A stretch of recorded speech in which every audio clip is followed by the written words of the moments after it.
Welcome everyone, and I'll present myself after this slide. This slide, I read this in 1988, and it stayed with me for a very, very long time. And then 2 nights ago, I was thinking about this. It had been in my presentation, and I realized it was truly a post-humanist saying, whereas from a humanist frame point, it would be to understand one individual, you would just need to swallow that individual. But really, in the post-human world, you really need to understand the whole world to understand one individual.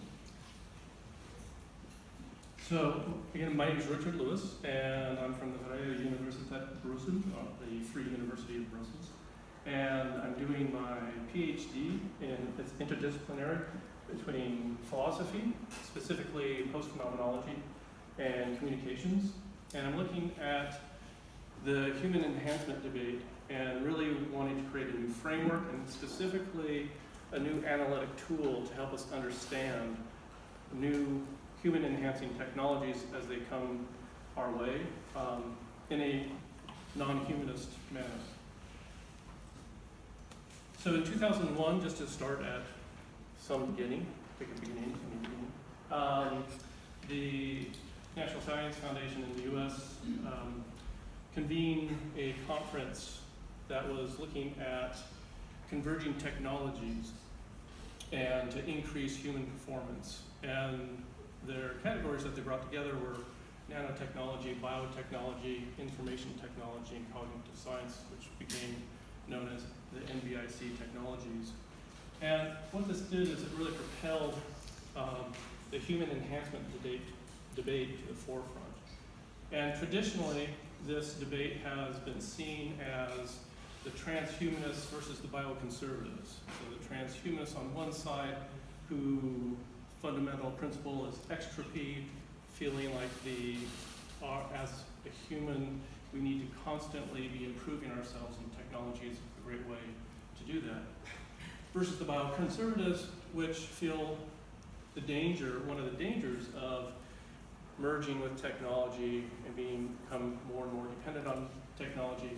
We are challenging a fundamental essence of what it means to be human. And I found that there are really two sides of the same humanist coin.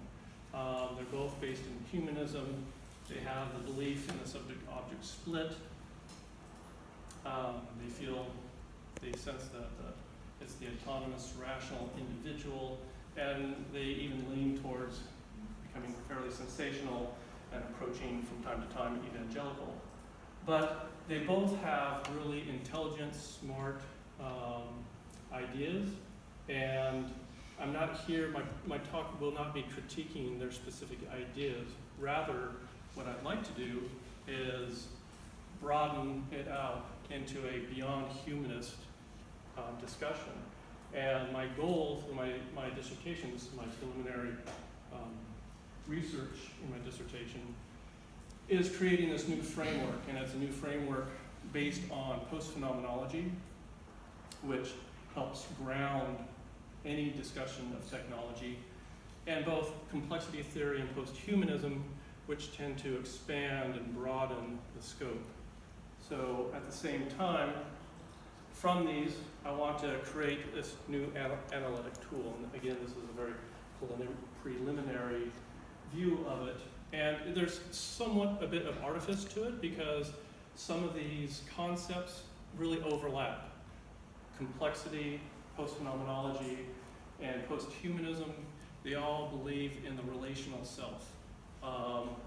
And so I will admit to some artifice in bringing this together, but I feel it's a very good starting point, and at the final part of this presentation I'll go on and discuss some of the ways forward that I plan on doing. So my talk will be looking at all 6 of these concepts, and what I want to do is, because they're broad, large concepts, and this is the challenge of a talk like this, of being very, very inclusive and expanding, losing sight of the specific example. And so the example I want to use is a typical example in transhumanist is being able to enhance our offsprings and increase their IQ by, let's say, 40 points. So I'll use this example for each of my 6 concepts. And just to ground this and say this isn't too far away, just a few days ago, an FDA panel just recommended approval of a gene-altering leukemia treatment. So we are on the cusp of being able to do this. So my first area of study that I'm looking at is post-phenomenology. It was founded by Don Idy in 1990, and it's under the larger umbrella of philosophy of technology. It was really started with the basis of phenomenology and with the addition of pragmatism. One of the critiques Don Idy has on transhumanists is he calls it their thought, the manner in which they think about things, a techno-fantasy. That they want the transformation, but I want it in such a way that I'm basically unaware of its presence. So they still want to stay the same. It's this neutral viewpoint of technology, that we can just add technology, we can remain who we are, plus those abilities. And this is his real critique, and in post-phenomenology we really look at the details empirically of what happens when we start merging or interfacing with technology. So my first concept from post-phenomenology that I'll use, my first of 6, is this idea of enabling constraining. In post-phenomenology, every new technology that you add to a system both enables certain traits, but it constrains other traits at the same time. And you always run into this. Typically, what is enabled is foregrounded, and that's what you hear so much about, and some of the things that are constrained are hidden. This, again, is this concept of the non-neutrality of technological mediation, where the technology mediates the interface between the subject and the world, and is the belief of post-phenomenologists that it helps co-create both the subject and the world at the same time. So, putting this into that example of increasing our IQ by 40 points, this concept of enabling constraining, how will increasing one genetic ability potentially constrain others?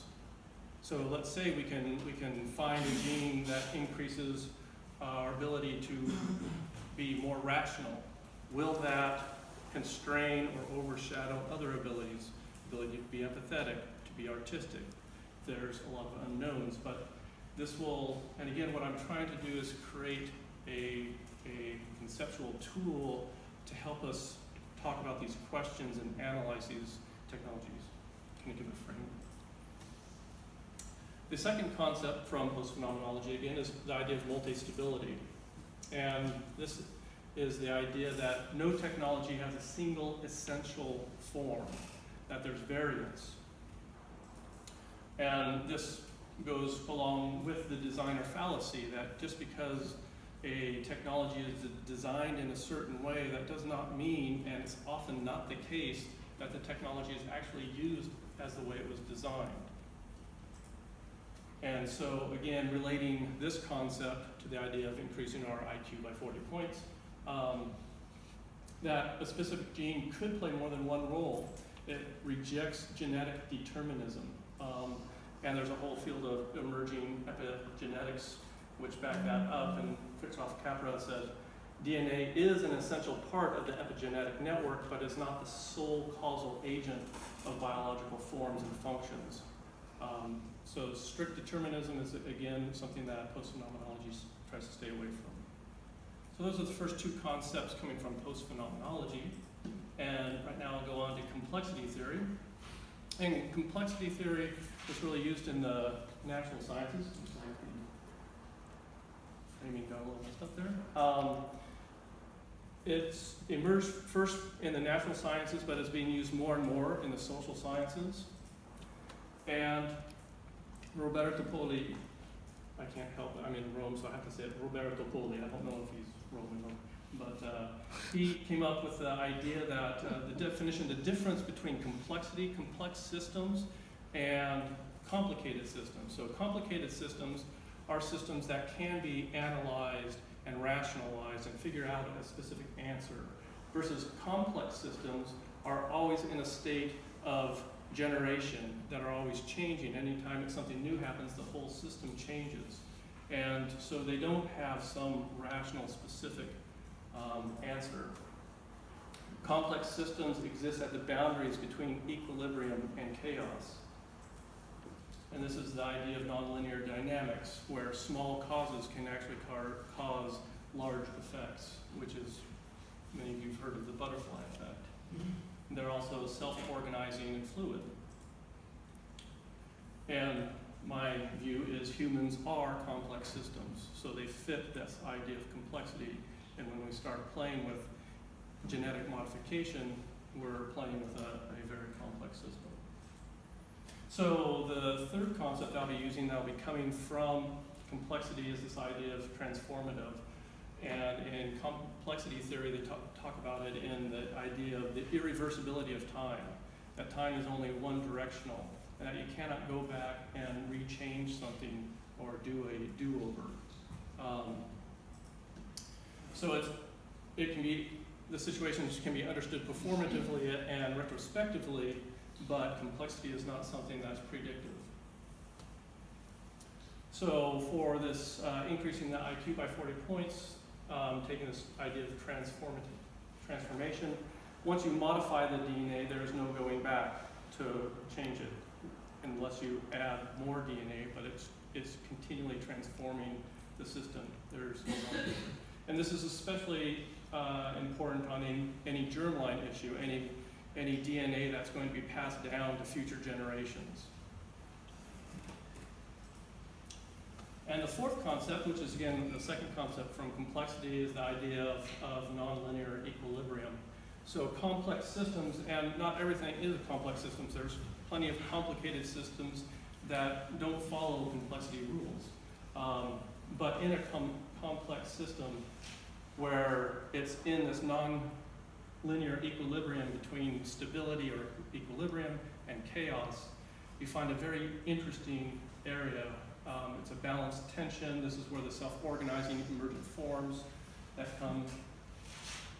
And in this case, it's that nonlinear, changing one gene potentially can cause very large and unpredictable effects in a complex system. So that's that non-rational, non-linear aspect that I like to bring into my analysis. So that's complexity, and the final area that we'll look into is post-humanism. And many of you will know those names. So post-humanism is really the idea of moving beyond the ideal privileged human who is the measure of all things. And there's really various definitions. For me, I'm really following the critical, cultural, and philosophical ideas of post-humanism versus the transhumanist idea of post-humanism is a much narrower idea where in transhumanist writings, the post-human is what we will become after basically the singularity, or when we merge, or a new entity, hybrid, or specifically AGI is created. So I'm much more following along the lines of the critical, cultural, and philosophical. Francesca Ferrando says the human is located within an extensive system of relations. And this decenters the human, it's non-essentialist, and it's non-reductive. So the first concept from post-humanism that I'm adding is the idea of blurring boundaries, which is really challenging the persistent humanistic dualities, whether it's nature-culture, human-animal, body-mind, even human post-human. And that's where I like the idea of post-human versus anti-humanism. We're not, in my feeling, it's very challenging to get away from the humanistic, but we could potentially move beyond the idea. So this is an interesting part. If we're looking at increasing our intelligence, potentially with this blurring of boundaries between human and animal, maybe it's okay to look at animal DNA splicing into human DNA. I mean, this is a very, very practical, specific way of blurring those boundaries. transhumanists, I've read things on being able, the idea of bringing bat sonar, can we actually have that sense tapped into our DNAs? I guess for my part, it's willing to have those conversations, at least to look at them. And the final concept, again from posthumanism, is the idea of critical inquiry and really identifying normative pressures, making sure of inclusivity of the other, easy said, very difficult to do.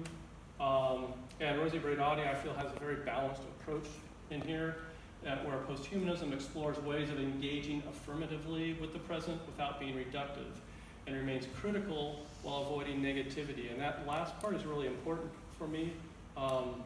Reading a lot of critical social theory, I get depressed, sometimes. It's just like, I can't do crap, and kind of brings me down the Nile River. So instead, how can we remain positive and keep it interesting? I want to be working on things that are interesting, and I feel balancing what we can do, being aware of what we can't do, the dangers, having both those in our minds while we're moving forward is really important.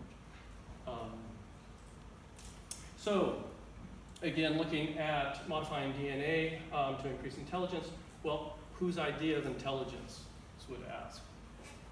And being very wary of this idea, if we got to this idea of commodified choice, that certain institutions are giving you free choice. You have free will to choose one of 6 eye colors or what have you, different traits.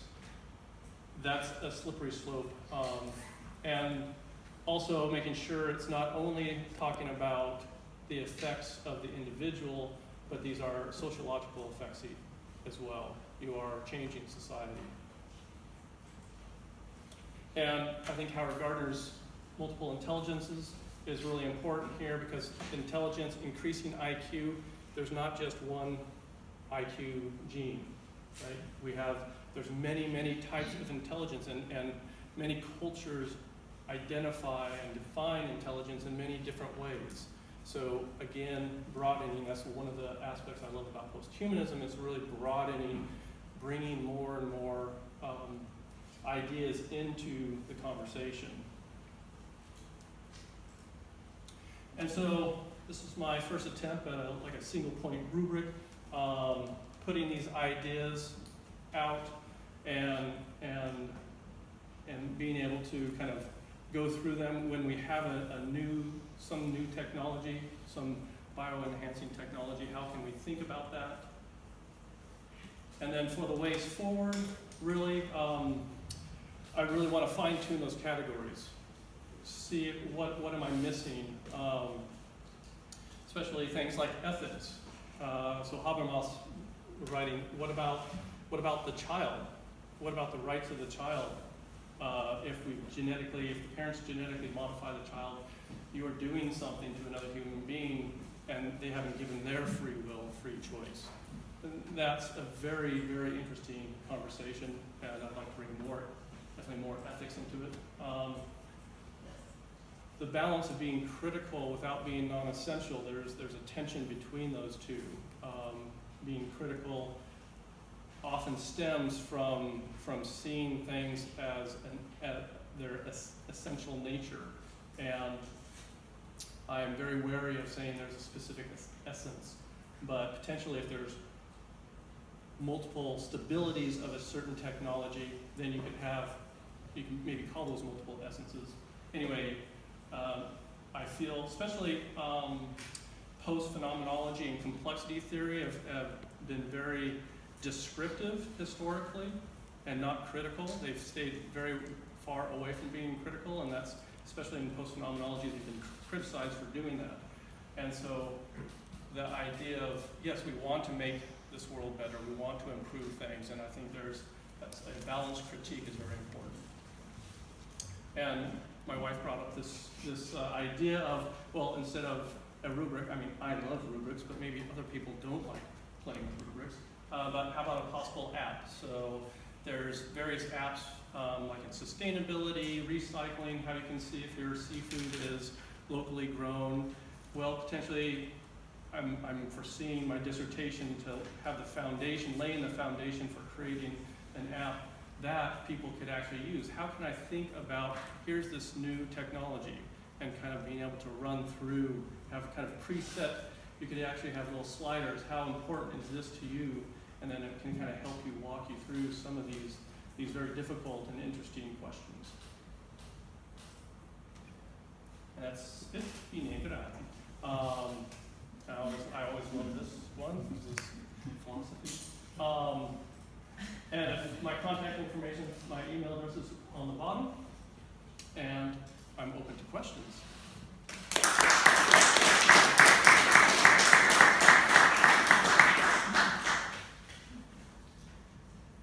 I knew you.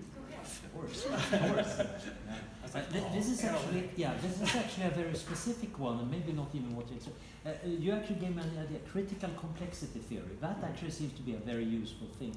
I do a bit of work on systemic risk, where I actually think we're starting to see the seeds of a critical complexity theory.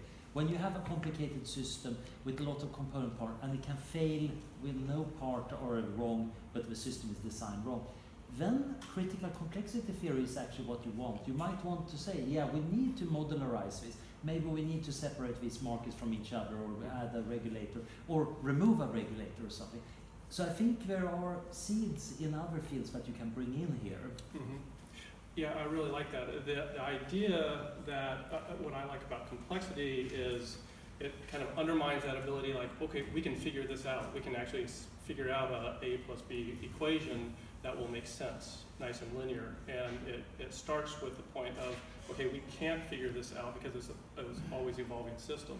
However, that doesn't mean we just give up, right? So because even in complexity theory, you have areas that, okay, you can't tell exactly where, you can't predict exactly where this will be on that, but it's going to follow these non-linear equilibriums, these balances between chaos, and so you can actually say it will probably be around these attractants that they're called. But yes, and that's for me. I don't like being in any single box, and I find this interdisciplinary approach very rich, and I really want to be talking across different disciplines. Thank you. Yes? Hi. So first of all, thank you. It was really interesting. I think it's a really good model. Two comments maybe on the fine-tuning about the first feature. Sometimes you talked more about one direction in which it enables something, and then it's really hard to see what it constrains. But I think in dystopian discourses or technologies in which we have dystopian thoughts about it actually goes the other way around. Absolutely. As well. Yes. We see only the constraints, and it's really hard to see, okay, so why are all these people using it? It must enable something, right? So we have to look for the good thing. That's one thing. The other thing about ethics that you haven't included, I think, the entire field of ethics, as it was discussed in many of the previous conferences here, is very humanistic. So it's really hard to include it. But the minute you talk about the free will and the choice of a child, you're in the Habermas, you're in the humanistic realm. So it's really a challenge to include it in it. So. Yeah, and in fact, we're in my discipline at the VUB, where we just had a conference on existential ethics. So we're really trying to play things that haven't gone together very well, and seeing, can we still come up with some new ideas? And it's critical that we talk ethics, that we explore these ideas, at the same time keeping in mind their historicity and where they've come from, and making sure that we're keeping it balanced in the values we are holding. So maybe it can be part of the sixth. Yes, I agree. Thank you. And that opposite of some things are being foregrounded, and sometimes the negative. I did a thing on museum selfies where I think all the negativity gets foregrounded and the positive things get backgrounded, and so that can be flipped. And one of the nice things about post-phenomenology is it stays away from valuing. So it really says, okay, this is foregrounded, this is backgrounded. This is not saying that this is enabling, this is good, or this is constraining, this is bad, because it's just doing something different. And so it's just being aware, and awareness really is one of my big drivers. Yes? Yeah, thanks for the presentation. I wanted to draw you out a little bit on the normative as well. As you correctly have mentioned, that post-phenomenology is often accused of not being normative or not normative enough. Now, there was one remark in your slides where you were normative yourself, namely the free choice model of colors of eyes or something. You said, yeah, I want to stay away from that. And I wonder why. So my comment was coming from being wary of the kind of the capitalist commodification of, and I say I will agree that I was judging, I was normatively looking at that. That I think it comes, it's the idea of a certain idea of free choice is foregrounded versus it's kind of like the algorithms we were talking about, and it's like, okay, here's your list of abilities you can choose from, and that's selective. And so who's doing the selection?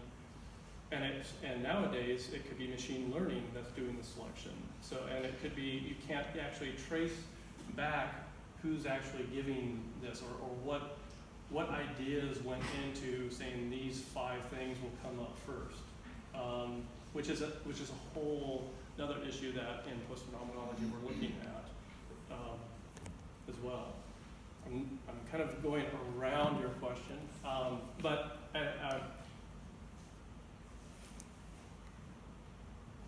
personally being wary of capitalism, and some of the, and I guess that's what I am, but it's also, for me, let's just keep that in mind. That's not saying we can't do anything capitalistic. No, looking at the history, looking at how it's performed, and then seeing what are kind of the pitfalls, what do we run in, what are the issues we've run into? Because I do agree that you can't just start saying, oh, this is bad. Here, we found something that's bad. It's out. And then there's also the practicality of, well, we're probably going to be in a capitalistic society for a while. So working within that, how can we move as much as we can and improve things out into society? Am I out of time? One last question. No? Okay, let's move to... Excellent. Thank you very much.